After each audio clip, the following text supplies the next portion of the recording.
On today's episode of the Iron and Infrastructure podcast, I have a special guest. Guys, this show is going to be absolutely incredible. We spent a few minutes just kind of talking and catching up.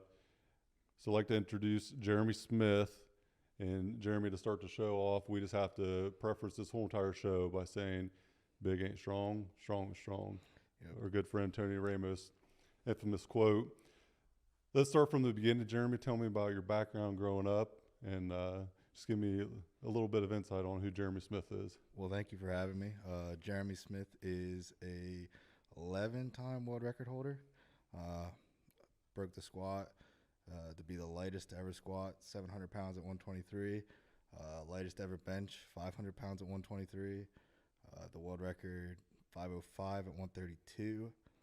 Then I broke the raw squat at 635 for 132. And then I did a little boxing on the side for Barstool Sports. Other than that, my life outside of the gym, I do sheet metal for Local 24. So I do a bunch of HVAC work for the big Intel, Amazon data centers that are coming into town. But yeah, other than that, I'm just an everyday guy. So, first of all, the numbers that you just threw out there is absolutely freaking incredible. Thank you. I just want to say that. And I was not even going to try to introduce your resume at all because I knew that I would not do nearly as well as what it actually is. I couldn't give it justice like you just did. So first of all, that's incredible. Let's talk a little bit about, your childhood and upbringing, sports that you played, anything else. And when I was a kid, I played football, baseball. I wrestled from kindergarten to 12th grade. I grew up in a middle-class family in southern Pennsylvania, so about an hour south of Philadelphia. Gotcha. Blue-collar family. My grandparents, both my grandfathers, they were blue-collar. One was a mason, one was a pipe fitter.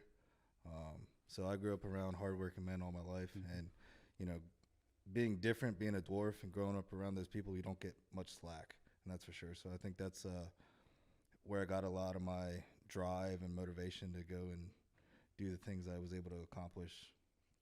It's a cutthroat industry, blue collar sure. construction.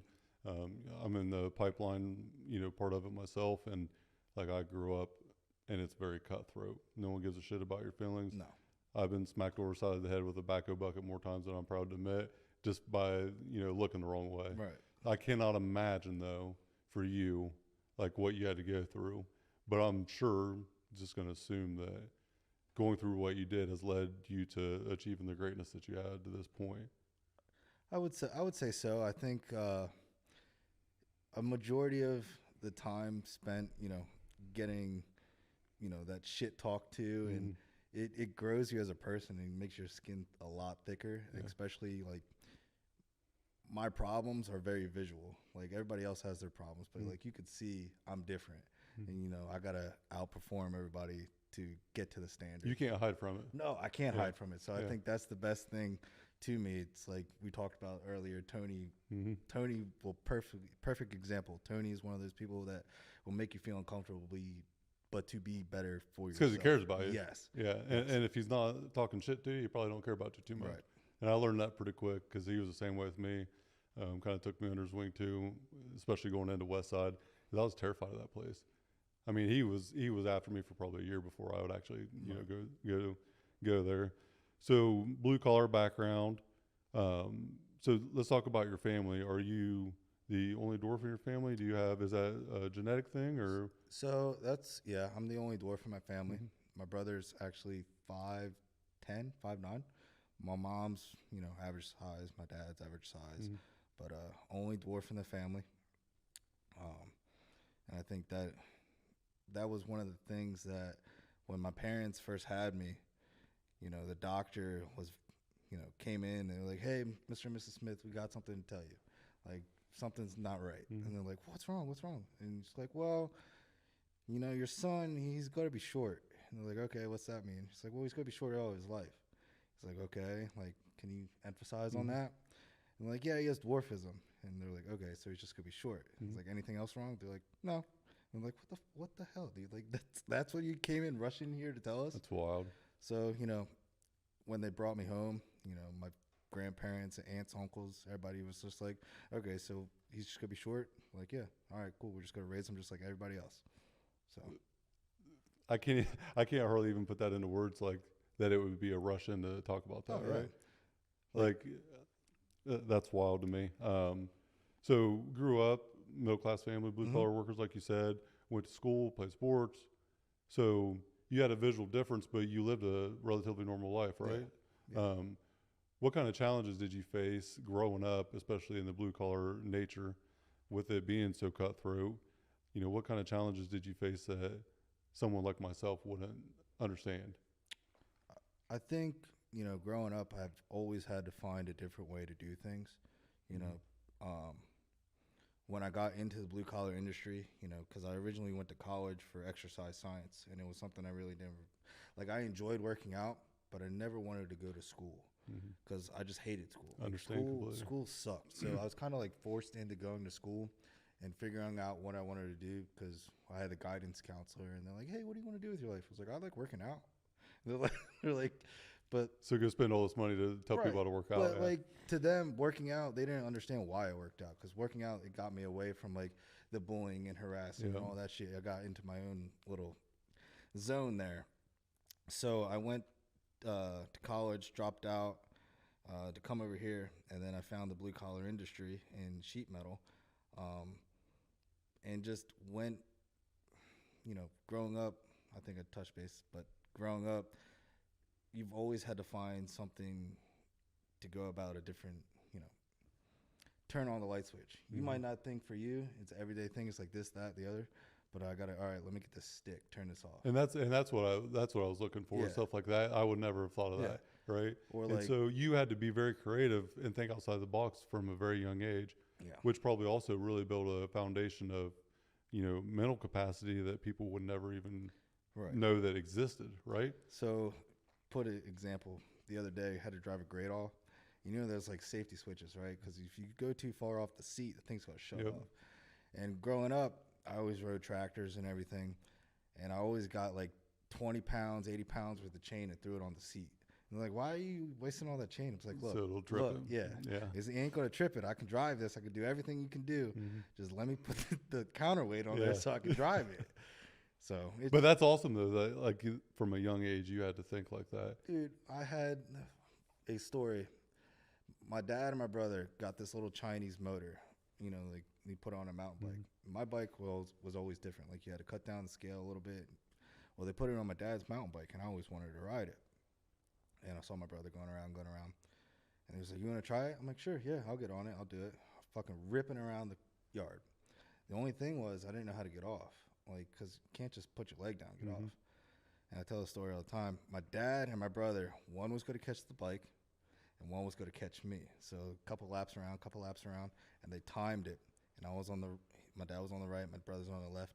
I bailed off to the left, and my dad caught the mountain bike. So I can do everything everybody else can do. It's just like figuring out one step more to doing it. Yeah, and I have no idea of what that's like, but I can relate a little bit from racing motocross where, you know, I would be 10, 11, 12 years old, and the bike that I had would only go so fast. Yeah. So I wanted to ride something faster. I wanted to have the big bike, right?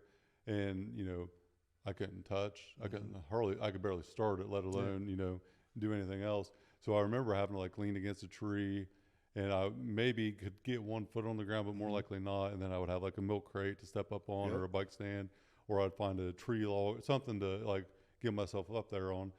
But I can't imagine having to, you know, think that way with everything, right? So you've always had to find an edge in your life. And you talk about, you know, exercise science. What got you into weightlifting? Was it just a therapeutic release, or? I think two things really. I wrestled, like I said, I wrestled from kindergarten to 12th grade. I wrestled behind two of the best wrestlers to come through our school. And come my senior year, the state place winner at the time moved up a weight class, and the 106 spot was open.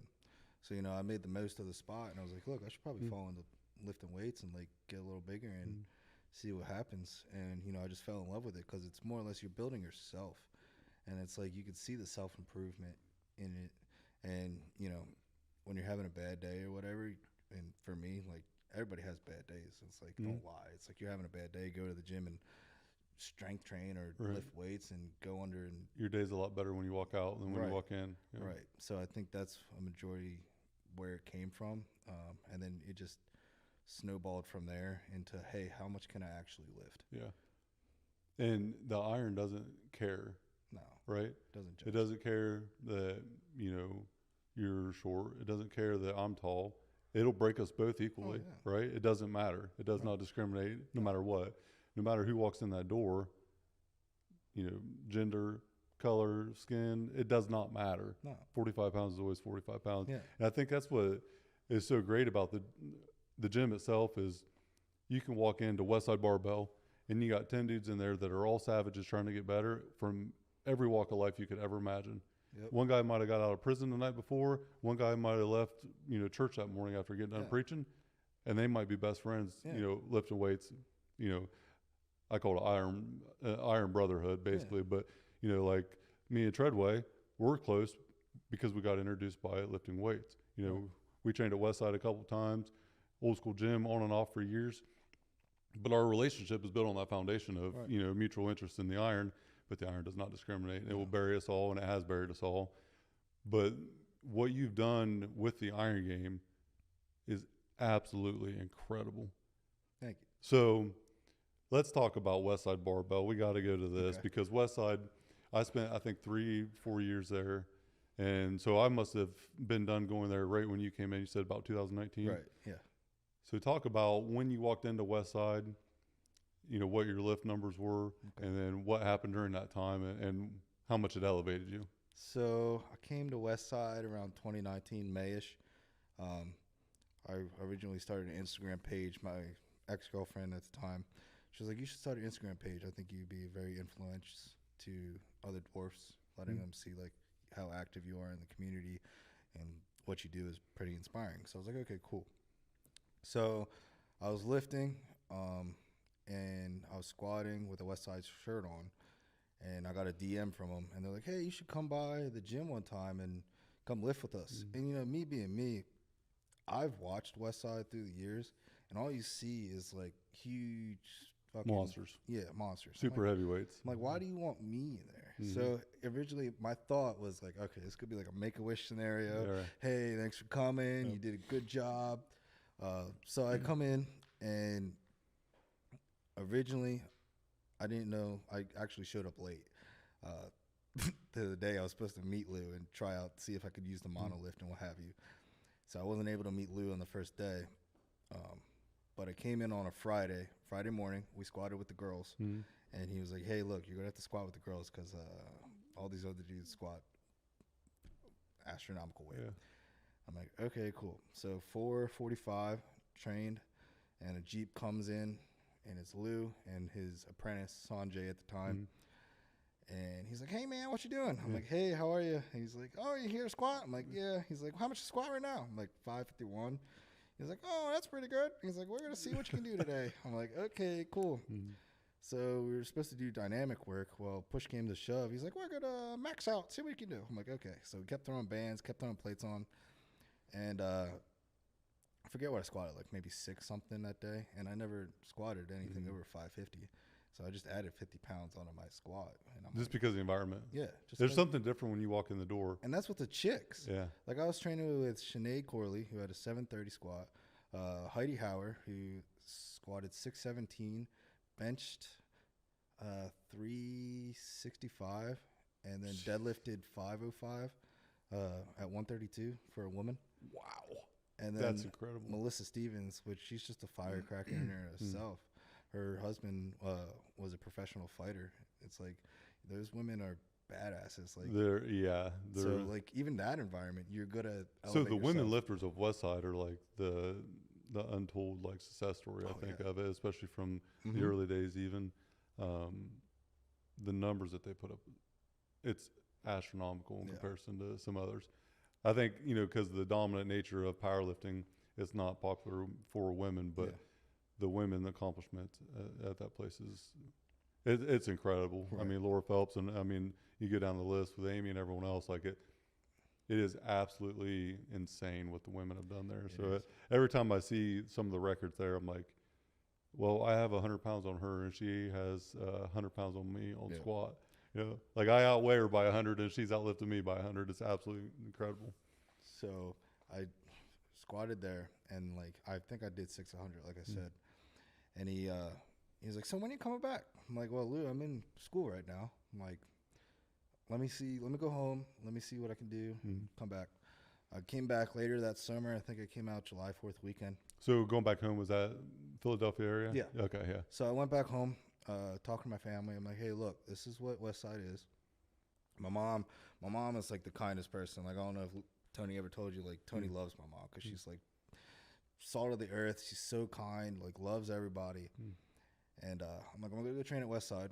I'm gonna go give it a shot. I'm like, it's 1.5 months, and I promised her, I was like, I'll come back at the end of the summer to go back to school. She's like, okay. She looked up Westside. She's like, you want to go here? I'm like, yeah. And at the time, Westside versus the World came out. Yeah. And she's like you could see, she's like had a very hesitation. She's Right. like, you want to go out here? I'm like, yes. For all the right reasons. For all the right reasons, yes. So I went back out, or came back out here July 4th weekend, like I said. And I think there was a meet over at Showtime's place, Nick Showman's gym. And the world record at the time was 650. And he was like, we're going to go get that. I'm like, okay, cool. And just the fact that somebody's like, we're going to go get that, like the confidence he put in you, it's very empowering. He sees it done before you even know it's an opportunity, right? There's So- a lot of power in that too, like believing in someone and seeing something that they can't see yet, Right. and then showing them that light. It's really powerful. And just giving them the chance. Yeah. It's like, look, I haven't worked with anybody like you before, so I'm going to put what I know into it, Right. and we're going to make this work. So, and having belief in somebody like myself, like I've always had to prove myself, but seeing somebody else believe in me like he did was very powerful. So, I think the meet was August 17th. And I ended up breaking a world record there at 650 was the world record squat. And that was the first time that you competed? Yeah. From Westside? From Westside, Yeah. yeah. I only competed one other time. And I squatted 551, which was the world record. So, like, I didn't want to compete until I know I could break a record. Because for me, like, wherever I go, people are like, oh, good for you. Thanks for coming out. Hey, nice work, nice work. I'm like, dude, I don't want a participation trophy. Like, if I got a participation trophy, you know where that's going? It's going in the trash. Not even taken out the door. No, yeah. 100%, yeah. So I didn't compete, broke the world record at 551, and then I came over to Westside and squatted. After I did that, I had to go back to school. Lou kept in contact with me constantly. Hey, when are you coming back? Lou, I'm about to go take a test. And like, you call me back later? He's like, oh, man, you don't need that exercise science. Just come on over here. I'm like, So would that have been your second year of school then? Or still first year?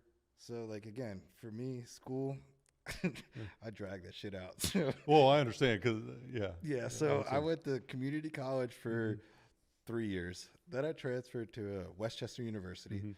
And that was horrible because they have a excellent rec center, Right. where I would spend most of my time in the rec center. So you paid for a really, really expensive gym. Basically, Yeah. basically. Yeah, I love it. More expensive gym, and that's where I never studied for any tests, which was horrible. I admit that was a bad idea, but I would pass them because I knew more knowledge about strength training from Lou. Right. And I'm like, hey, Lou, what's this? What's this do? He's like, oh, this blah, blah, blah. Okay. So, That's awesome though. yeah. I can relate to the college, and we'll get back to that later, but keep going with your journey. So you did the meet, under the Westside, I did first the meet, one. and then Lou called me up. I think it was mid-October. He's like, hey, we're going to go down to Murfreesboro, Tennessee. You want to come? I'm like, I'm not going to say no, because what I've learned or what I've watched and who I've talked to, it's like, don't ever say no. Like, just Especially to that. especially to that. If someone that has accomplished greatness at the highest level is even going to call you, Right. let alone care about you, take you under the wing, Right. and then put faith in you that you didn't have in yourself, probably, like, that's Yeah. powerful. And it's one of those things, it's like we go back to putting the faith into somebody. It's like, you put the effort into me, I'm going to give back and give it back to you. Yeah. So he called me. He was like, hey, you want to go down to Murfreesboro? I'm like, sure. He's like, have you been training? I'm like, yeah. And I've been sending videos to him. Well, I haven't, because he doesn't have a fucking smartphone. He has like this old ass phone. So I put it on Instagram. People will show him. And I ended up squatting 655 down there. So I broke another world record. Flew back the next day to go to school. And then a couple months went by. Winter break came. So my winter break was spent out here. I went home Christmas Eve, spent Christmas Eve, Christmas Day, left the day after Christmas, come back out and train, and then did another meet from, squatted 670, benched 315, and then I think I pulled like 295. So broke another world record. Then COVID happened, and this is where I finally moved out. And I was down in Florida with my ex-girlfriend at the time, and she's like, hey, you want to come stay down here? And I'm like, in my head, I'm like, fuck no. Like, I know where I want to go, and it ain't here. Yeah. and she's like, what are you going to do? I'm like, I think I'm going to go self-isolate. Like, that's what they're calling for. That's what they're calling for. And I go back to PA, and Lou put out a vlog or what have you, and again, it resonated with me. He was like, well, I have Jeremy Smith, I have Wes McCormick, I have Heidi Howard, they're breaking records still, Westside's still alive. And the fact that he brought my name into a gym that is so notorious for world records, over 140 plus world records, and you put my name that, you know, I'm helping you carry your legacy. And you weren't even really training there full time, like you're part time, right? Basically. So which is incredible, by the way, that you were not in that environment and still accelerating that fast just on his guidance. Yeah. That's how, Jeremy, that is something to be proud of. I'm telling you that for sure. So I told him, I was watching the vlog, and I turned to my dad. I'm like, yo, I'm leaving. He's like, what do you mean? I'm like, I'm going over to Columbus. And my dad was all for it. He was like, all right, cool.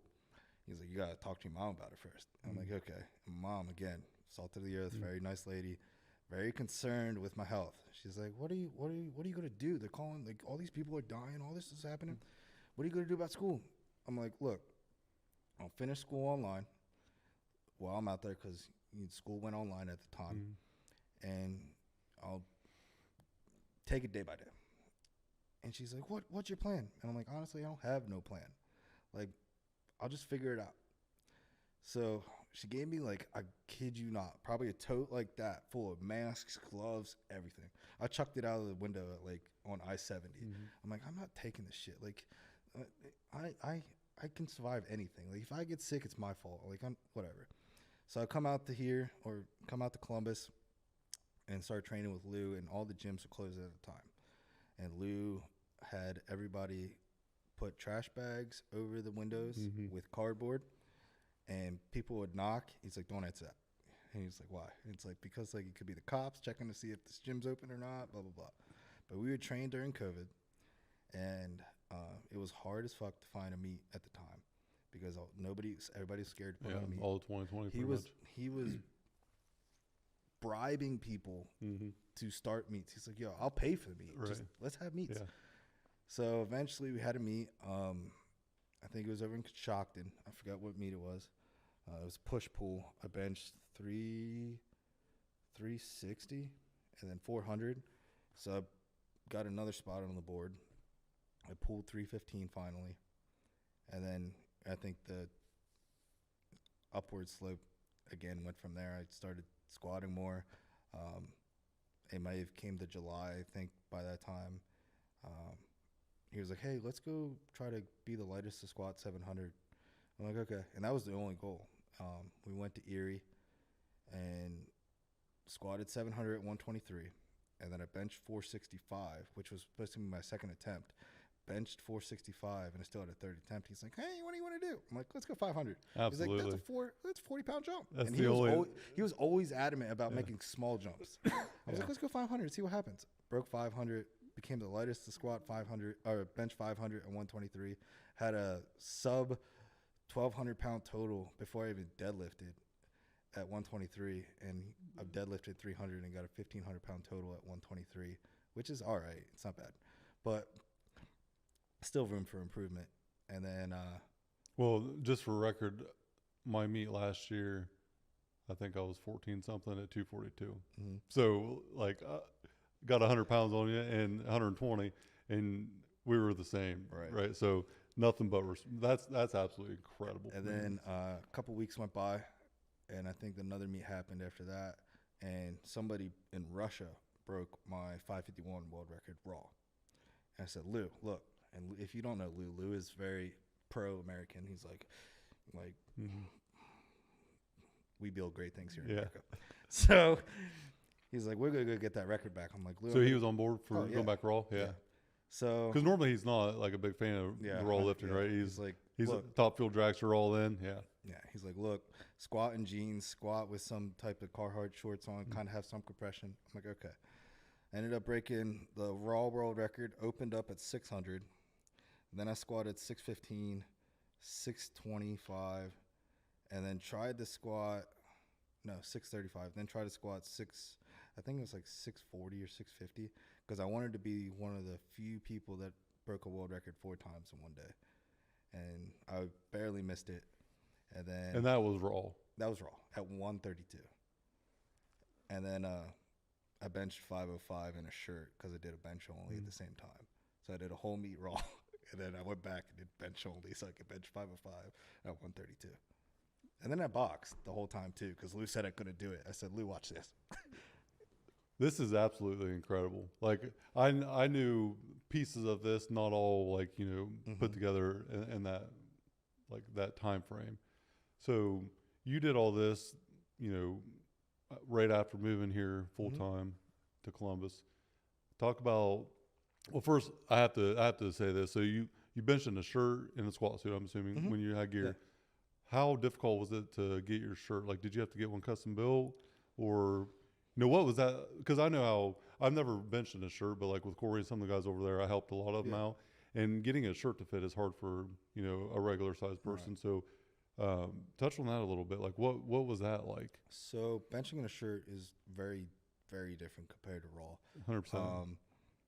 I think I benched in a 32, whatever. I don't know what it was, but it was an Inzer Phenom. We started rolling up the sleeves, and it started cutting off the circulation of my biceps. So and that's why I was wondering, because the compression's so tight up around your pecs. Yeah. Like, I can't even imagine how difficult that was. Lou one day just took a butcher knife. I think it was a butcher knife, and just hacked off the sleeves. Yeah. He's like, try this. I'm like, all right. Just benched it, fine. But with a shirt, there's little room for error. You got to find that bubble and just try to pop the bubble and get straight down. So that took some time, but eventually I got used to it. It sucks, to be honest. Like, it's the worst pain I've felt, and I've felt a lot of pain through surgeries and shit. But like the time under tension, it's just like, I can't breathe. I don't like this. But then, okay, cool. I think if I learned anything from watching guys at Westside bench, an 800-pound bench over there was nothing. No. It was something that happened a couple times every Sunday. Yeah. I don't know. I think his name was Bart, bigger guy. Yes, okay. Yes. So one of the first times that I'd ever spotted someone going over 500 pounds, he was doing like 860 to like a 2-board. And he exploded out of the hole. Whoever was holding the board pulled the board out for him to finish, and he suicide grip, and it slipped out on the side that I was on with 860. And I was underneath of it. I mean, I was like about ready to shit my pants. I was nervous. I was probably more nervous than he was trying to bench it. And it slips out of his hand. I didn't know he was prone to that happening on that side. Like, I had no idea. I was just the man up to spot. So I like have the weight and I catch it, but it's 400 pounds on that side, right? So it like hits me and almost throws me on top of him. I'm terrified. I thought he was dead. Like, I did everything I could to stop it, and then they picked the weight up off of him. And he kind of bounces up. Oh man, that's gonna hurt, and then just went back to normal. Like, he did another set after that. So for me, the only modification I really wasn't able to make was for the bench. So the bench is the red benches, not the black bench, because that was for the heavyweights. That's for Burley. That's for, JP Carroll at the time was training there. All the dudes that could raw bench 500 pounds, that's their bench. I'm like, okay, cool. So when I had to use a shirt, I used the red benches. Those J-hooks only come down to a certain point, and you have to put your hands out wider. Yep. I was going to ask about that too, because So I always had to have a 3-man handoff, and I couldn't technically touch the bar until it was in my hands. Like, I could put my middle fingers on it, and that's it. So I trusted my spotters, and I'm like, here, just put it in my hands, and I'll take care of it. They put it in my hands a couple times. Like, I didn't have it. I just dropped it. But put it in my hands, then I would get set, then I would go. And then I would... That's a completely different dynamic, too, for anyone that doesn't bench press heavy. Yeah. Like, The handoff is really just to set it and not get you out of rhythm. Mm-hmm. But you had to have it handed to you, Yeah. then get set Yeah. as it's moving. Like that is a completely different bench press. And then when I locked out, I would still keep my hands on it. So you're going to have an extra probably like 75 pounds because I wasn't going to let go. Because like if you don't have it, I'm still having it. And then they would pull me out of position and then rack it. That's wild. So it's a lot of trust in it. It's Yeah. like, and people are like, "Are you scared?" I'm like, "No." And one of the quotes I always had for Fridays was like, "You fuck around and you find out. If I get hurt, I get hurt. That's what happens." So I had a pec injury last year. When I went into that meet, I was maybe 50%. Okay. Like complete physical, like bad place. So just had a pec injury,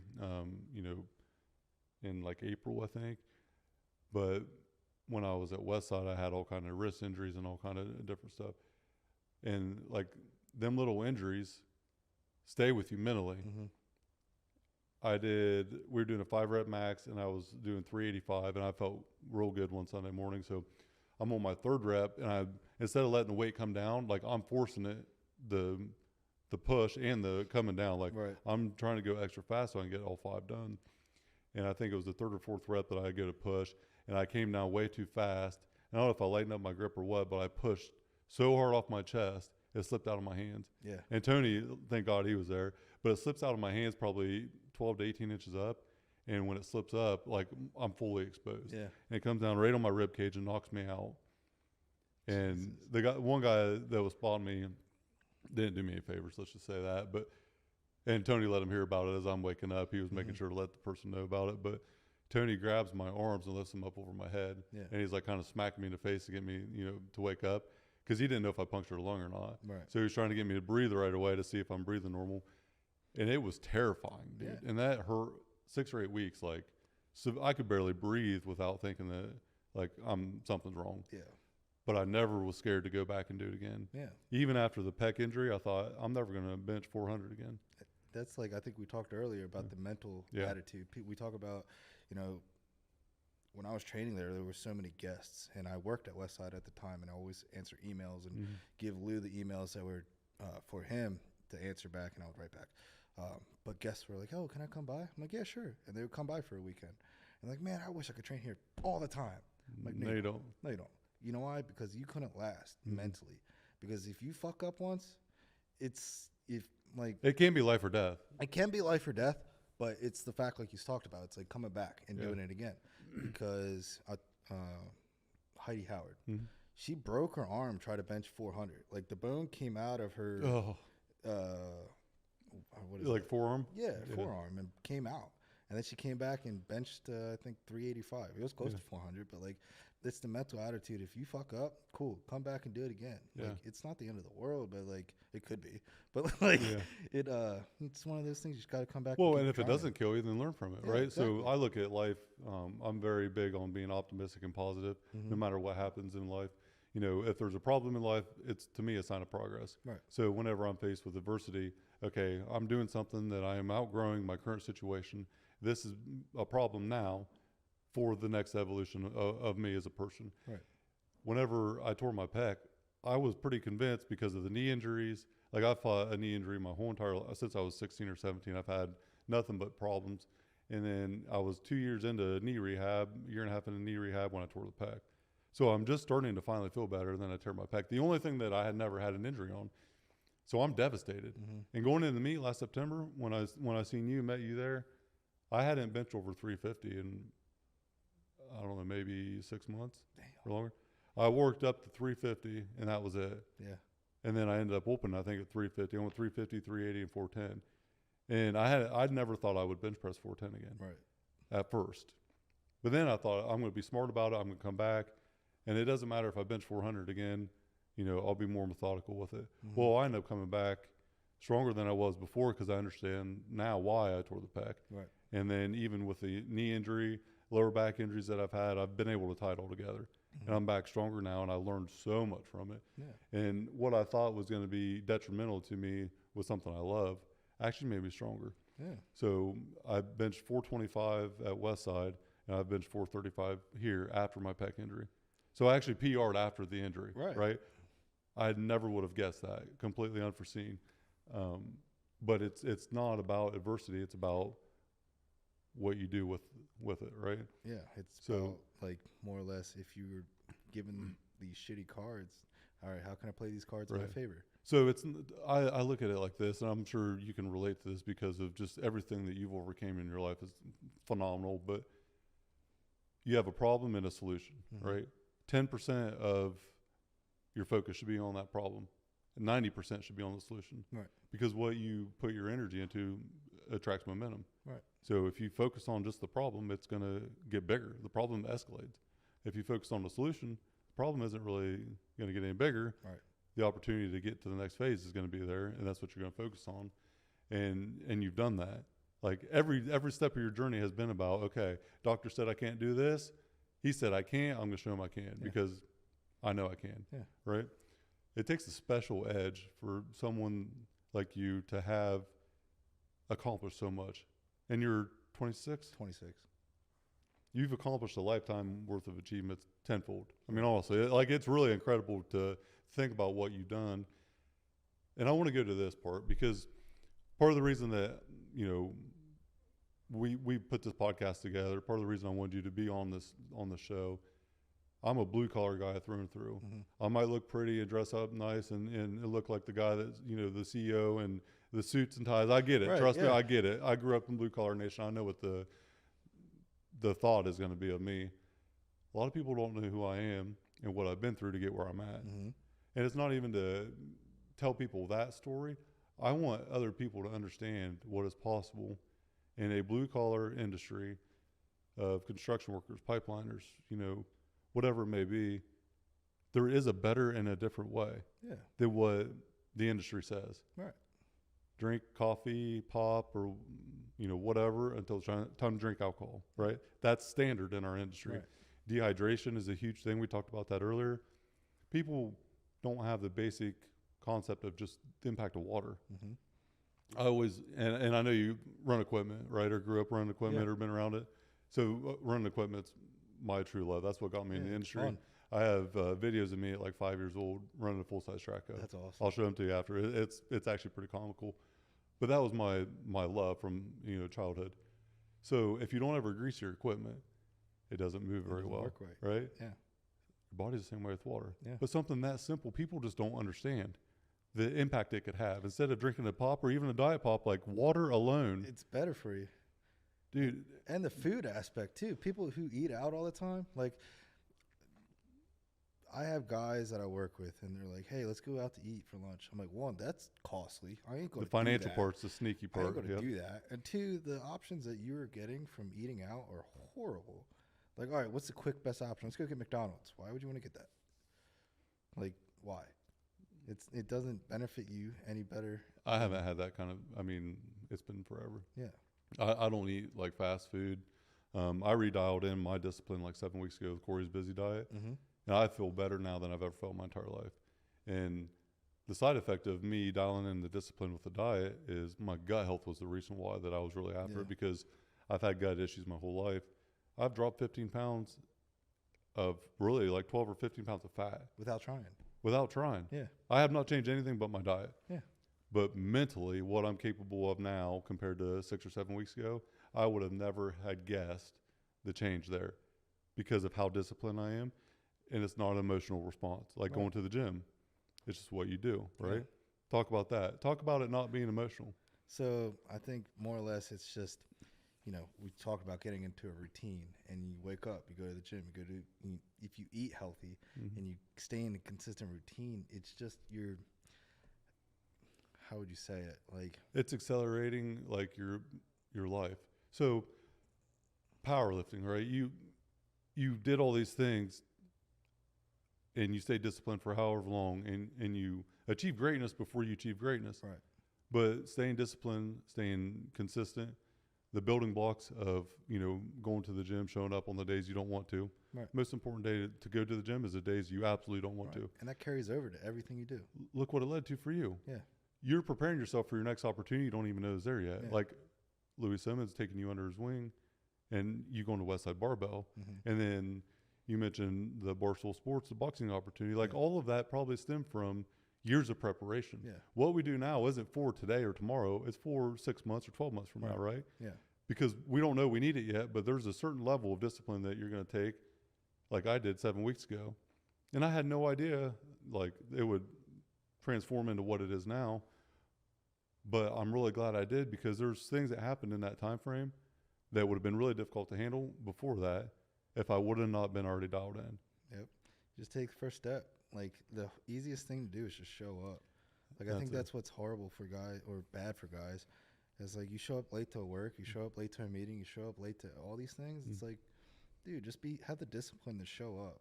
Or at least show up. Don't not show up. Yeah. Because I think, showing up to the gym, showing up to practice, showing up to whatever you do, just take that first step, and then, take it day by day, hour by hour, half hour by hour, whatever you need to do. Take it, break it up to the point where you can function. The world record every day isn't going to happen. Sometimes, like yesterday, I walk into the gym. My knee has been fine here recently, but it's swelled up bad. I actually had a knee brace on all night, and I woke up and it's got fluid all around. I don't know why, but Thursday was the day that I was going to squat. And the week before I did a lot of single leg stuff because of the same thing, like trying to still continue this rehab process to some degree. Right. The last thing I wanted to do was squat, and just squatting down on a slant board hurt, like physically hurt. Yeah. But what did I do? I didn't just back away from it. I said, you know what? I came in here to squat, and I think I went up to 3 or 350 and did a couple singles and then stopped. But I didn't break any record. I didn't do any PR. But I showed up and I got under the bar. Right. And I walked out with my head up because I did it. Yeah. And that was the last thing I wanted to do and that day. You feel better because of it, too. You're like, all right, maybe I can, I figured out what my body can handle. Cool. All right. The next time this comes around, we're going to figure out what else we can handle. Right. I think one time we got this new monolift over at Westside, and we were changing out the black one, and we got the red Westside Mammoth monolift. Well, nobody checked to see if it went down for me, like the squat on it. So Lou was like, well, we're squatting. You got to figure it out. I'm like, all right, cool. So we had to rig all these boxes up and band squat. Now I'm about probably Jake's height right now, squatting with the same band tension Jake's probably have and then Lou doesn't cut you any slack. Same weight. You got to use the same weight. Bands don't change. I'm like, what do you mean bands don't change? Like, of course they change. So I'm squatting probably with more band tension on these two sketchy boxes, squatting to a box. It's like, this sucked, but, you did it, figured it out, cool, move on from it. And so there's so many, parallels to life and weightlifting. I have a few different businesses, and it's like relating the iron game and what happens in the war room of the iron is almost like a boardroom, There's so many parallels where, I tear pec. Well, I have all these issues afterwards. My CNS is completely shut down. Like, right. I couldn't go bench 135 if I wanted to 2 weeks before my meet. I called Tony. I'm like, Tony, I'm in bad shape, dude. What do I do? And he talks about resetting CNS with a float tank or going to the pool. Yep. And I went inside an oxygen chamber like 4 or 5 days in a row the week before. I didn't train for 2 weeks going into that meet. Yeah. I had to worry about my mental, place because my CNS said, no, you're not doing this. No. So I went and reset, go into the meet, and I'm good. Yeah. But I know that if I have a business situation with, accounting or taxes, I'm going to call my CPA. Yeah. If I know that I'm having an injury with lifting heavy weight, I'm going to call Corey, one of the guys in the 4 a.m. crew, one of the guys I trained with at Westside, because they're going to know the answer. They've been through this before. Your network, in business and life, having a well-rounded, diverse group of people that have been through different things and seen different areas of struggle and overcame it, completely powerful. And we kind of talked about, I'll show you, show me your friends and I'll show you your future earlier. Right. So let's talk about that. Talk about the network of people you have around you and the encouragement that it's had for you, and then what it's going to do for other people. So I think for me, I'm a very old soul. So all the people that I'm friends with are older than I am because I always want to constantly learn. And I think, we talked about you reach out to friends and ask for help. I think with my generation, they're afraid. Well, they think they know everything, which that's a very false statement. Yeah. Listen, you don't know everything. You don't know anything if you think you know everything. Right. So, I have a very wise group, a very tight, small group of friends around me that are older, and they all own businesses. They all try to steer me in the right path. They always are critiquing what I do. They're like, "You went out and did that last night?" I'm like, "Yeah." They're like, "What that accomplish for you?" They're like, "What time did you go to bed last night?" 10 o'clock. "Why did you do that? Why don't you go to bed 7:30?" "Well, I wanted to watch the football game." It's like, dude, was that football? Like, they'll tell you things like, it almost feels like, since I have older friends, you're in the matrix and like step back to like, look, let me give you some advice. Does that football game change anything in your life tomorrow? I'm like, no. But if you get a better sleep tonight, will you add 20 pounds to your squat tomorrow morning. Right. Yeah. I'm like, I don't know, let's try it. And it works out. And same thing with like, hey, just the bits and pieces of advice your circle can bring you is very helpful. Like, I think we talked about like business and Lou, and like I heard with you and Corey talking about how Lou is such a great businessman. Like, people don't realize that. No. Like, when the time I spent with Lou, he was like, look, you want to make money? Here's the easiest way to make money. Have a business that can make you money 24/7. Make money while you're sleeping. 100%. Yes. And I'm like, oh shit. He's like, yeah. Like, nobody's really thought about it. How are you going to do that till 95? Like, you can't. Like, got to keep working. So it's that small group of people that you just got to have yourself around. If you have a large group of people, then I would question the quality of people around you, right? There's really two kinds of people: wise people who think they're fools or stay quiet, and then fools who think they're wise, right? Like, I know the most outspoken people I've ever met that tell you how great they are haven't achieved anything in life. They want to manufacture this belief that they have done that. And most of the time, the people that are sitting in the back of the room, they're very reserved and quiet, are the ones that are normally the highest accomplishers. And I don't strive to be interesting, I guess. I want to be interested. I want to be interested in Jeremy Smith. And like today's powerful for me because I'm learning something about somebody that I've only met you one time, I think, in person. We have a mutual friend, but I'm going to consider you brother after this, because we have a mutual friend, but a connection with the industry and like what we've seen in the industry. But I have a ton of respect for you. I'm inspired by what you've accomplished. It actually blows my mind, to be honest with you, because I cannot imagine what you've had to overcome in your life. And then to accomplish stuff at such a high level, you should be proud, man. I'm telling you, you really should be. Like, your mindset. So the iron builds your mindset. It builds your infrastructure, your internal infrastructure. So I have a newsletter called The Pipeline of Prosperity, right? And I mentioned it to you earlier, but it's all about feeding your pipeline to achieve success. That's essentially what it is. Prosperity is successful or thriving, and your pipeline, your personal pipeline. So let's talk about what you put in your personal pipeline to achieve prosperity. So personal development, you mentioned a few things. Are you like an audiobook guy? Do you listen to podcasts? Do you sit down and read? What are the things that you do to develop yourself? For me, honestly, I read. As a Man That Thinketh. You ever read that book? It's a perfect book, one of my favorite books. Lou always gave me Jonathan Livingston Seagull. It's one of his favorite books. Books for me helped a lot. Can I read chapters at a time? No, because I got to be honest, I ain't that smart. But if I read pages at a time, I can break it down and but put it into my everyday life. Podcasts. I like Joe Rogan's podcast, not because obviously it's just Joe Rogan and fanboy over Joe Rogan, but the aspect of the fact that he brings so many people's all walks of life under there, and you have a long road trip, you're working at work.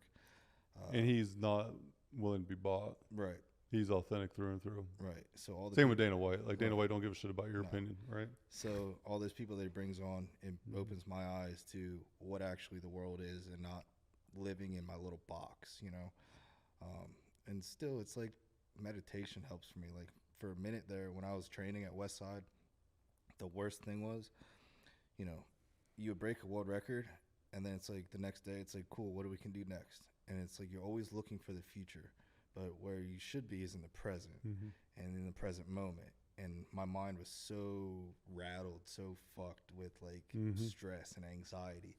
And finally, I had some friends that turned me on. It was like, look, go do some meditation. Go find your inner peace. Yeah, inner 100%. peace. And, focus on where you're at today, focus in being in the moment, and I think being that's present is yes. tough. Yes. Yeah.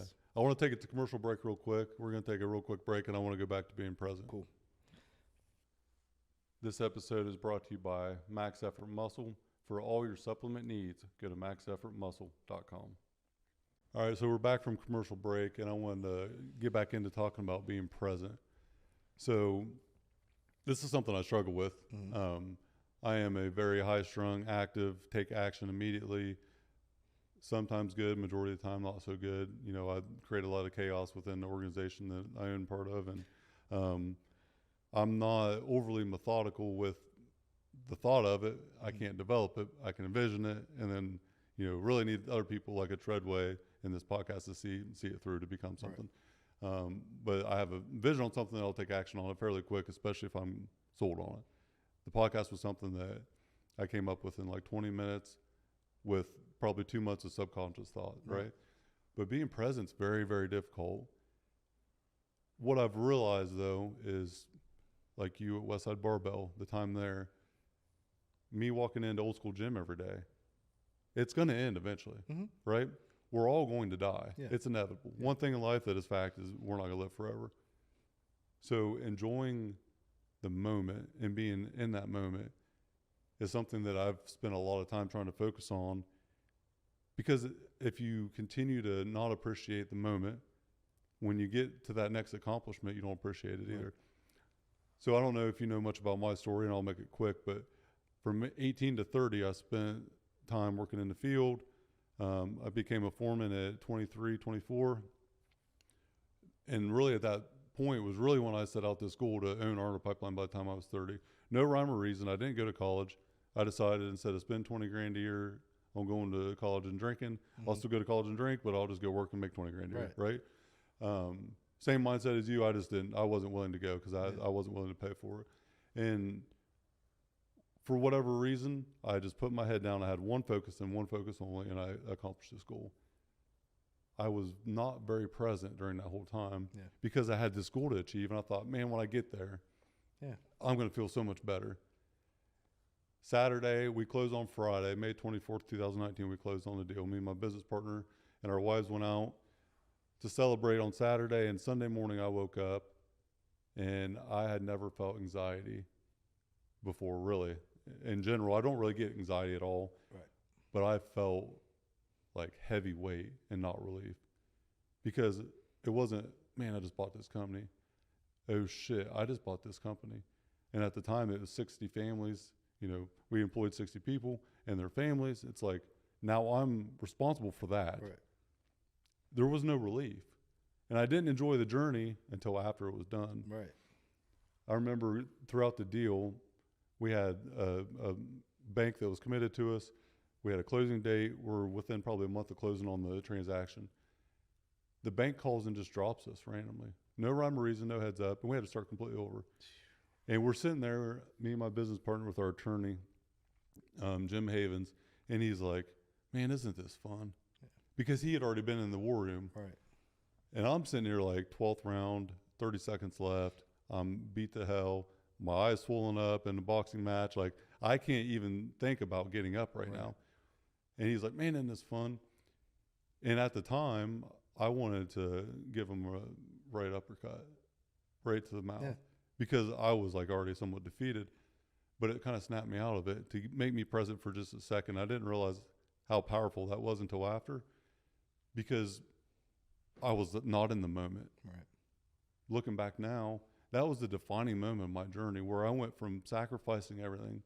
So the logo of the iron infrastructure, you know, it's a 45-pound plate, but I put 37K on the logo. And I don't know if you noticed that, but that was my net worth whenever we closed on the purchase of Arnold Pipeline. That's pretty cool. So my net worth was $37,000, and we bought a multi-million-dollar company. That's awesome. Then to say that odds are astronomical would be an understatement, but the story of it is anything's possible, right? Exactly. But enjoy the journey. I think too, for me, training at Westside, and you train so hard to get to a point, like you said, you're not aware of the journey. And then when that journey ends, in the blink of an eye, you're like, what just happened? Like, it feels like you blacked out. You're like, holy, like when I trained at Westside until Luke passed away, I started in 2019, and he passed away in 2022. That's like 3 years, 3 years. It's like in any other space and time, 3 years feels like forever. Mm-hmm. But like it's just like that. Like you woke up, you took a piss, drank a cup of coffee, blinked your eyes, and next thing you know, it's done. And he always told me, because I remember sitting down late at night one time. He's like, dude, you need to be more present. Like he could see that, like, obviously he put pressure on me to keep doing better and better and better. And I think it got to me where it's, okay, I squatted 700, let's go 800. That's 100 pounds away, but like, how are you going to do that? And I'm already planning out workouts months in advance when I haven't even focused on the workout at hand. Yeah. And I think being present now, especially in, the construction industry, it's a life or death thing. If you're not present in the moment with some of the stuff we do, 100%. you could put other people's lives at jeopardy. You could put your own life at jeopardy. It's one of those things. It's be here in the moment right now. And I think too, what I realized is when you're in the moment, you can actually see things. Like you could see all the other people that aren't in the moment, and they're like playing on their phones or taking Instagram photos or doing this. And I think for me, I recently took a step away from social media because I realized, all right, I'm taking a picture to what? Post it on social media? Cool. Like you're here because you want to enjoy the moment. You're not here to grab a picture. You're not here to show everybody what you're doing. That's cool. But like, are you enjoying being here? Are you enjoying present? Yeah. Are you enjoying the people around you? And I think, I forget who had told me to do this, but I started printing out my pictures. So like when you had the whole like film and stuff, you print out the pictures, because a picture back then, that was a memory. That was it. That you look back in the picture and Because it was tangible. Yes. And you could say, oh, I remember this time we did this, we did that, we went on that vacation. Whereas now I feel like pictures are undervalued, and you're like true, like pictures. Yeah. Right. So it's, I love that because my daughter, we took her to Florida the beginning of October. She turned 6. Okay. So I have a 6-year-old and a 2-year-old, 2 girls, and we got my daughter a Polaroid camera. And so she just loves it. She wants to take pictures all the time, so she'll come over and take a picture. And every time she take a picture, I know it's going to get tore up because the 2-year-old's like a Tasmanian devil. Shit's going to hit the fan. I already know it. So as soon as she takes it, I'll take a picture of it on my phone, just so I have it, because I know what's going to eventually happen. It's probably not going to last. But I have videos from my childhood that my mom would have this big old VHS thing, like taking video, and I can reflect on that now. If I wouldn't have that, there's a lot about my childhood I wouldn't be able to remember because of the pictures, right? So it's so different now. We try not to do these things to be present because our phones are a distraction. They're huge. And I'm reminded of that quite frequently. Like I get distracted with my business or trying to research this issue that I have, or it's not that I'm doing anything wrong, but I'm not present. And so I'm kind of going the other way where, like for me, I have been fairly isolated and not outspoken about where I'm at, what I've done, or who I am at all. And, with Corey and with Treadway, Corey hit on it a few years ago. He's like, you're really, he called it scrapbooking, but documenting your journey, right?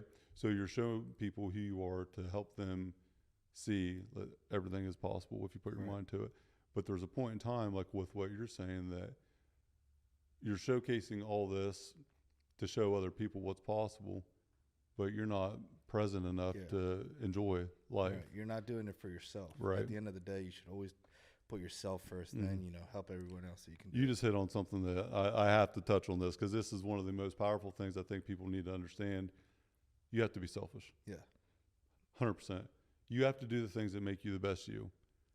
And I reference this frequently. And I don't know if you've ever heard this or thought about it, but we all have a superhero growing up. So growing up, it's a Spider-Man, Batman, or a family member, whatever it is. But my superhero is me in 10 years or 15 years.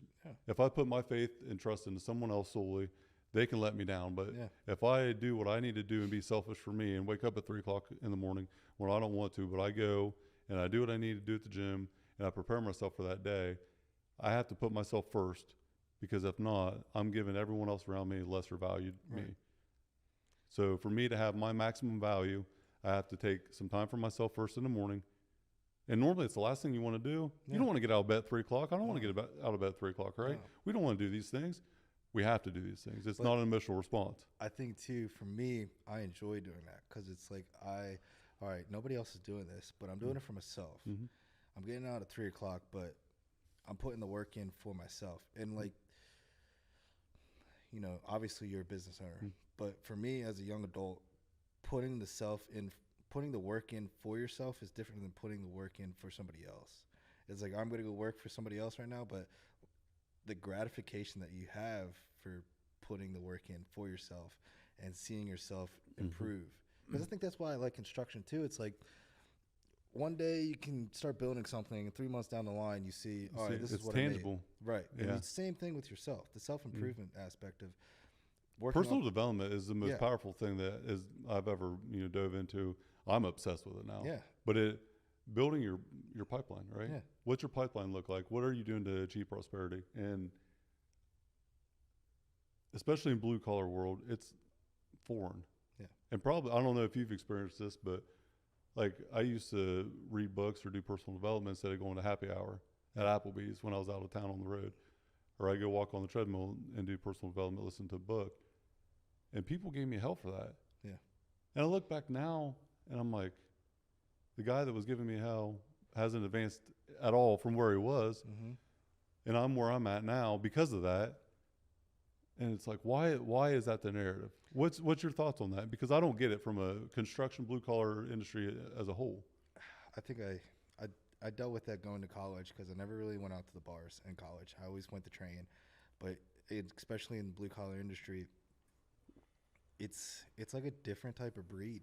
Like you can't beat something into somebody's head that if they don't understand it, don't want to put in the time and effort for themselves. Mm-hmm. Because honestly, they're just trying to escape their reality, and their reality in their escape might be through drugs, might be through alcohol. But it might suck, putting in the work for yourself for a minute, but eventually you'll see it. And I think people are afraid to put faith into something they can't see immediate return on. Exactly, nothing tangible. They can't, they know that drug or alcohol can give them some tangible, like hold it right now. Yes. Yeah. Whereas if you invest in yourself, the next 6 months, see where you'll be. Like and the craziest thing is, like you said, surround yourself with the people. I've cut people out of my life that I realized it's like, you are causing me more stress. If you don't bring value to my life, I don't have any use for you. It doesn't even matter if it's family. And in putting my life on hold or putting my life in your hands to hope that you have the best, or hoping you're wishing for the best for me, like you're putting me in the right direction. That's a very trustworthy thing to do. And I'm not saying I lost trust in everybody, but like I'd rather trust myself than a lot of other people. Trust but verify. Yes. I'll trust someone until they give me a reason not to, but I'm going to verify that trust and check on what they say. Yes. Right. I've been that way for a while. And I actually had a financial advisor that had referenced that statement, and I took that because that hit me. Like I understood, I'm going to trust this person, but I'm going to make sure they're doing what they say they're going to do. Because if they're not, like, I want to know. I don't want to be blindsided. I'd rather be, seeing it as I'm trusting them, and then know that I can't trust them. Yeah. But you cannot fake being a genuine person. I've really found this out in the last year or so. Genuine people that really care about others, it's almost like you can feel it on them. Yeah. You can tell. You can't fake it. There is no hiding it or fake it till you make it. You either do or you don't. Yes. Because the people that genuinely don't care about other people, it's gonna expose itself very quick. And knowing that this person says they care doesn't matter. Right. It's what do you show me? What are your actions? What are your actions? Show me how you talk. Right. Like, action is a word. Action and commitment are probably two of the biggest words as far as powerful to me. Mm-hmm. So I know a lot of people that have a lot of goals and dreams and aspirations and all these great ideas that take no action and don't accomplish anything. Right. For me, if I have an idea, I cannot sit on it. I obsess over it. I have to take immediate action. But it doesn't mean that I'm trying to see the end right now. Right. I'm just taking one step. Right. And that leads into commitment, where you talked about, reading 10 pages of a book or whatever may be a day. You don't need to read a book a day. No. You just need to read a little bit of a book a day, right? Right. Just get a little bit better every day. And then once you put that into motion, then it'll accelerate into, the compound effect of, I read 10 pages this day or this month or this 6 months. Now I'm going to 15. Oh, I found a book I really like. Now it's 25. Now it's 50. Right. And it's just like that continue like growth. And then you just continue to evolve. It's gradual. Like nobody squats 700 pounds overnight. No. You got to squat 600 first, right? Yeah. You got to squat 500. Yeah. So everybody starts somewhere. And I think the biggest thing that people get so bent out of shape on is the actual commitment to doing something different. Right. It's not like one day I'll do this. Is day one. Make today day one. Take one step in the right direction. And that's it. And even having the courage to do something different rather than a normal routine. Because your normal routine ain't working for you, bud. Like, no. You see the people getting up drunk already in the 7 o'clock hour. It's like, dude, what are you doing with your life? Why don't you like fix it? I think it's ironic, like New Year's, right? So New Year's Eve, everyone goes out and celebrates and drinks and does all that. And then you wake up a new year hungover, sleeping in. That's how you start a new year, right? And I'm all for having a good time. Like, don't get it wrong. I enjoy having a bourbon and cigar as much as anyone else, but it's more like a mental impact. Right.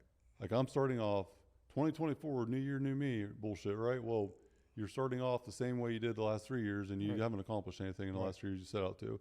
And that's why New Year's resolutions, whenever people were getting into the fourth quarter of the year, the last 3 months, when someone's like, yeah, next year I'm going to start this diet or do this plan. Why don't you start tomorrow? Yeah, why don't you start now? Then you'll be that far ahead, and then you can commit to the next step by that time. Well, I got this going on. It's like, yeah, shut up. Right. You have this going on in your life, but then Jeremy Smith over here is squatting 700 plus pounds. Right? It just starts somewhere. You got to have faith in yourself. So I think that's, you keep touching on so many things that I just love referencing, but, you get a commitment to being better. Right. I just want to be better. Yeah. In whatever realm it is, I have to commit to being better, and I'm going to take one step in that direction. I don't need to take 10 steps. I need to take one step. It said, 21 days to create a habit. Create one habit of change. Yeah. And like my main like commitment for people in the blue collar industry, drink water. Yeah. That's it. Get you a jug of water and drink it. Yeah. Don't change anything else. Just drink that water. Yeah. And 21 days, come back to me and tell me how you feel. I guarantee your life is going to be different. Yep. And too, like, I forget who said it. Was it Jordan Peterson? It's like, when you wake up, just make your bed, dude. Like, that's the easiest thing you can do. Yeah. Make your bed. Yeah. And it's such a small task, right? But what happens is that compound effect of accomplishment. Yeah. And then feeling that accomplishment. Yeah. And once you feel that accomplishment, it's like, I committed to this. I didn't, like, you can commit to something and have faith in it, but it doesn't mean you're capable of doing it or have courage or having confidence. But if you commit, then you develop some, capability and then some courage, and then you end up being confident. Mm-hmm. And then when the next thing comes around, you're confident because you just accomplished something. Right. And it's like that revolving door of accomplishment. And now, for you, it's endless. Right. There is no ceiling, right? No. So what's next? What's next for Jeremy? So honestly, I want to open up my own, like, obviously I'm an apprentice right now. So eventually when I turn out, I want to have my own sheet metal company. And then, to be quite frank, I want to get a piece of land somewhere down in Pickaway County because it's flat. I love how flat it is. And I want to open up a farm. So I've told many people this, and I tell people all my ideas because ain't nobody going to do them. Like, because they don't care about them like you. They don't care. And that's what Lou told me all the time. I'm like, Lou, why do you share so much information? He's like, because fuck, these lazy asses aren't going to do this shit. Right. But I want to get a piece of land, and I want to have a farm, and it's going to be a mini farm. So it's going to have Scottish Highland cows, mini horses, pygmy goats, the teacup pigs. Mm-hmm. And what I want to do with it is, when I grew up, I was raised around farm animals, and it's very intimidating for other people, especially with disabilities, to go around farm animals if you haven't been around them already. So what I want to somehow do is partner with the Ohio State agricultural community and somehow incorporate them and then incorporate like kids with Down syndrome, kids with autism, and get them into seeing what like farm life is. That's incredible. And then have that working in and of itself. Now that's down the line. I still live in an apartment right now, but that's the future. That's the plan that I want to accomplish. Lifting goals wise, I think I would love to start training some kids. I have one kid right now, Anthony, local sheet metal buddy's son, that I am helping train. But I just do. Are you so as far as competing? Are you done competing, or do you know what's next on that? Because you've accomplished so much. At some point, like you want to help other people with your knowledge, right? I want to help other people. But you're still young too. Yeah, that's the thing. It's like I want to help other people. A lot of dwarfs are starting to get into the powerlifting community, which would be awesome if I can, have a dwarf only seminar. But there's only few and far between of us. I think training wise, people always ask what's the next step in regards to competing. Lou, and it goes back to trust. When you handle that much weight, you're putting a lot of trust into somebody else, helping you program, helping you call your depth, calling that stuff. So me and Lou are very close like that, and I don't know if there's anybody else yet that I have came across. I've trained with Tony, but Tony, me and Tony just trained to bullshit around and stay active, stay looking good for the ladies. But it's like to compete, it's a lot of trust, a lot of dedication, and I think I've accomplished what I wanted to accomplish in letting people see what can be possible. And hopefully people can break that world records, because it's just a name on a board. Tony's always told me it's like when he got his name on the board, that was the worst thing that happened to him at Westside. And it's true. It's like that's a lot of weight on your shoulders and a lot of anxiety. And hopefully somebody else can break that record and get that off my shoulders. Well, but here, it is, because it's such a high accomplishment, right? But the message that you can now help other people with, if you never compete again, you've made your mark on history. Oh, yeah. Right? Like, you are a legend in what you have accomplished. So what impact can you have on other people? Right. Like you saying all that's absolutely incredible. We'll talk after this, because I want to help you out with it. I think it's absolutely phenomenal what you want to do, because you took adversity head on your whole entire life and did what is impossible. Right. You overcame what is impossible and showed people that nothing is impossible. So, not to cut you off, but like we talk about the blue collar and what's possible, what's not possible. I got just a quick story. When I used to work for Westside. I got fired from Westside, and Lou's like, "What do you want to do?" I'm like, well, "I want to weld. I want to do like some welding." He's like, "Okay." Lou actually took me to a trade school to go sign up, and he was like, "All right, let's go find you what to do." I'm like, all right, went in, signed up. Well, obviously they weren't going to get back to me until the next year, and I couldn't wait for that. So I signed up with Local 189, which is the ironworkers local, and they called me, and they're like, "Hey, you want to come try out?" I'm like, because you have to try out. You can't just sign up for the ironworkers. That's a different breed. I show up, and they look at me right away. They're like, "What the fuck just walked in here?" And I'm like, "Yep, hello." And, there's a whole week training course, and I really enjoyed it. But one thing they had a concern with was, like, at the end of the week, they're like, "You think you could do this?" I'm like, "Yeah." But with iron, you got to tie off, and there's one set tie-off point. You ain't going to change it because your ass is on the iron. You got to fucking tie off at the same spot everybody else does. And I was like, "Look, I understand. Like, I'm not the tallest dude, but I'll figure it out, and I'll make it way." But with the iron workers, it's the faster the building goes up, the faster everything else can get in place and do that. So I understood why I couldn't get that. But it's the next thing, all right, I couldn't work with that in welding, so I'm going to go to sheet metal and But weld. it didn't stop you. Right. Yeah. So I'm going to enjoy what I'm doing and figure out the path. It's not, you just keep rolling with the punches. So failure is not a stop. Right. It is a growth opportunity. Quitting is failure to me. Yes. So if I quit something that I want, I failed. Yeah. But losing is a learning opportunity, and that's how I have looked at life, because there's a lot of things that I've done that I did not win, that I lost at. but I assess it as a learning opportunity and overcome it and then win the next time. Right. Like the pec tear, I can't bench 350. I'll never bench 400 again. Right. The meet you're at, I bench 410. That learning curve and understanding psychologically that I might never be right again, but not accepting it. I didn't accept to be the failure because I didn't quit. Yeah. I failed that lift. I tore that pec, but I didn't quit. I came back, and then I accomplished what I didn't think I'd ever accomplish again. Even myself, being how like confident I am in what I'm capable of, just being relentless in your pursuit of greatness. And it might just be getting up tomorrow and going to the gym. Yeah. And it might be walking on the damn treadmill for 10 minutes and then leaving, but getting up and doing the thing. Whether you want to be a powerlifter, 11-time world record holder, whether you want to own businesses, or you just want to get kids to school safely as a school bus driver, right? Being confident in your ability to be great in whatever it is you want to do. We're not competing against each other for what we want to accomplish personally, right? We're competing against ourselves. Right. So it doesn't matter what your aspirations are, just have them.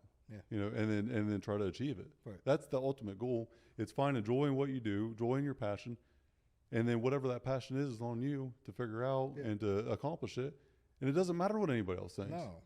And the people that do talk shit, it's like, all right, what are you doing with your life? Show me what you've done. Show me your resume. What are you doing? Yeah. Oh, you go to work, they go to the bar, they go to sleep, they repeat. Right. It's like, that's some life, bud. So if someone's going to criticize me, I'm more than willing to take criticism from someone that I'm asking their opinion on, right?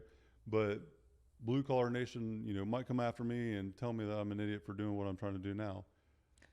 Show me your resume then. And then show them, it's like, all right, well, come back to me in 6 months and I'll show you what I've improved on. And then dare them to do the same. Like drink water for 6 months straight and then tell me how you feel after. Yeah. You know, I started R&R Pipeline with a shovel in my hand for $9 an hour in 2007. And in 2019, 12 years later, I bought the company. Whenever I talk to people and tell them anything is possible, I truly believe that, and I truly mean it. And I know that what I have done would not be possible if I wouldn't have been different. Right. Same as you. Yeah. Like, you're not different because of being short. Right. You're different because you are mentally calloused and relentless in your pursuit to get what you want. Right. That's what makes you different. Yeah. Tell me I can't do something. The best words of encouragement I've ever had. It's also like a really double-edged story because you tell me I can't do something, I'll fuck myself I know. up. Oh, I know. Me too. Yeah. I'm the same way. I'm not like that anymore. Sometimes Treadway will chirp at me every once in a while.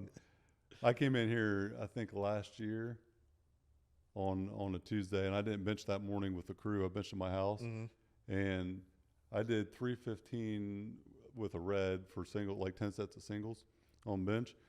And they did a 3-board that day, and he got like 435 on a 3-board. Nice. So he's talking all kind of shit. And I came in, I'm like, Treadway, I could do that. Like with 1 or 2 warm-up sets, I could get that. Well, just so happened, like he kept chirping at me for probably an hour as I was in here. And I'm dressed up in business clothes. Like I came in for something else, business related. Then I was going to walk out, and the high school crew's here lifting. And he wouldn't quit chirping at me about it because he was wanting to take that W that day. And I went out and benched 440 after like 3 or 4 sets to a 3-board after warming up. And I won, but I didn't really win anything because it hurt like hell. I never really told him that until now. But sometimes you just got to show up. You got to do that. You got to do that. Yeah, it keeps life interesting for sure. It does. But man, I'll tell you what. This has been an absolute honor and a privilege. I really appreciate you coming on, and I just want to tell everyone out there, Blue Collar Nation, and anyone in the world, look at Jeremy and what he's accomplished.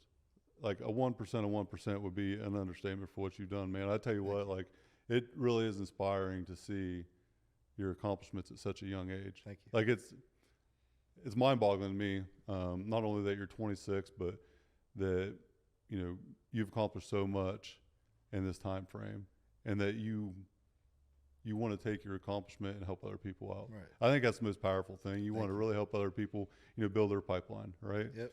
So I can't thank you enough for coming on. Appreciate your time. Thank you for having me. I know you said you're kind of off of social media right now, but what are your social media handles if you want to put them out there? So I got J Smith Fitness or JSmith_fitness on Instagram. And I think I just got Jay Smith or Jeremy Smith Fitness on TikTok. Try to get on TikTok. I'm not doing any dances or anything, but I'm just posting my regular everyday life and just posting more about me, kind of not really about lifting, what I'm doing, riding dirt bikes, riding, ATVs. Create awareness about what you're doing because it's greatness. I think I put myself in a box with just the Jay Smith Fitness part. It's like, look, I do all this other You're so much shit. more than that. And like the iron and infrastructure, that's what I wanted to touch on before we hopped on the mic. It's not just, blue collar industry and lifting weights. It's so much more than that. Iron is a core building block for lifting weights, for buildings, for bridges. Right. Iron builds infrastructure. It does. In society, it builds you physically, mentally. Like it builds so much, and your infrastructure can be, it's all about development, right? And there is no box that I'm going to be put in with the Iron Infrastructure podcast. It's so much more impactful though when I can relate to someone's story as far as blue collar and lifting. Outside of that though, I mean, your accomplishments are so much higher than what I can ever dream to accomplish in the weightlifting and all the other realms. So anything's possible. Anything's possible. That's right. Possible. You just got to believe it. This episode is brought to you by Corey G Fitness. Go to CoreyGFitness.com for all your training, nutrition needs, personal development, enhanced lifestyle. CoreyGFitness.com.